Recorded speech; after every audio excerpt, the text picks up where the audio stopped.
mes collègues de la faculté Necker-Enfants Malades m'ont élu doyen. J'ai été candidat, ils ne m'ont pas élu sans me demander si j'étais d'accord. Et j'ai pris la responsabilité de cette grande faculté que j'ai gardée jusqu'à ma retraite en l'an 2000, c'est-à-dire pendant une douzaine d'années à peu près. Ça, c'est un travail de Romain. Enfin, le fait d'être doyen d'une faculté de médecine, ça vous occupe le jour, la nuit, enfin encore plus que la médecine peut-être. Oui, et de plus en plus. Les contraintes administratives, quand je dis contraintes, le mot est faible, sont dévorantes pour le temps. Je vais parler en tant que doyen. Les études médicales durent 12 ans. Ces 12 ans sont 12 ans de formatage et d'illusion. Il n'y a rien de scientifique, ni dans ce qu'ils apprennent, ni dans la prise de conscience de ce qu'est une démarche scientifique. Et en particulier l'obligation de vérifier ses sources, de critiquer les articles, les documents publiés. Ça demande beaucoup de travail. Je ne dis pas qu'ils ne le feraient pas, mais ils pensent qu'ils n'ont pas à le faire parce qu'on les a formés dans l'illusion qu'ils détenaient une sorte de vérité permanente. Les voilà diplômés de médecine à l'âge de 30 ans et ils s'imaginent qu'avec le bagage qu'ils ont acquis, je le répète scientifiquement nul, ils pourront vivre professionnellement avec compétence jusqu'à 65 ans. Il se trouve que j'ai fait une autre analyse, je ne suis pas le seul, mais je parle de mon expérience.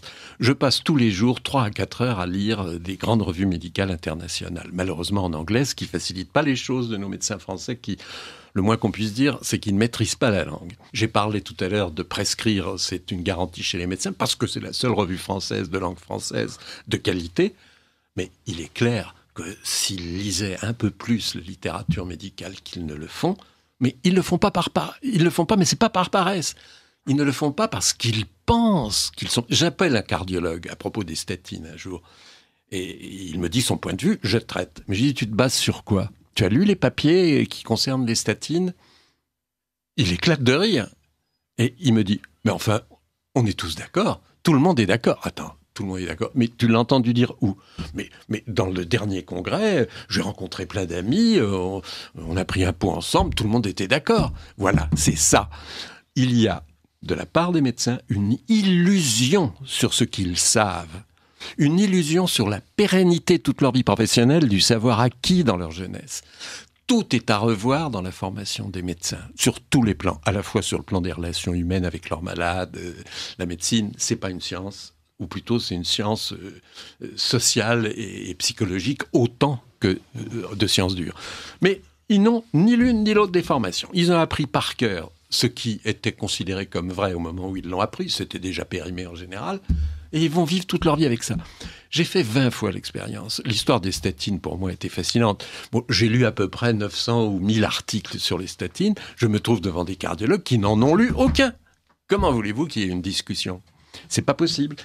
Autrement dit, je répète, ça doit partir des malades qui doivent être inquiets de ce qu'ils entendent là, qui doivent se poser des questions, qui doivent poser des questions à leurs médecins.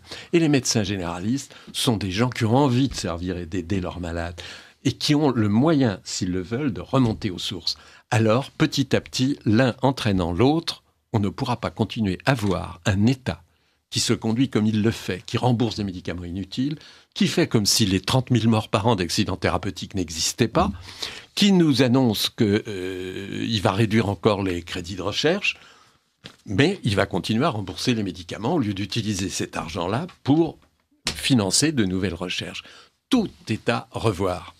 Comment un État responsable, comme devrait l'être le nôtre, accepte, depuis 30 ans, je me suis beaucoup battu sur ce plan avec mes collègues doyens, qu'il n'y ait aucune formation indépendante des médecins, qu'ils soient entièrement entre les mains des congrès, des séminaires, à Corfou, pas à Néan-Liétard en tout cas, ça c'est sûr. C'est clair, oui. Bon, on ne fait aucun effort pour les former. C'est pire en France qu'ailleurs, hein. C'est bien pire qu'en Grande-Bretagne, et c'est pire qu'aux États-Unis.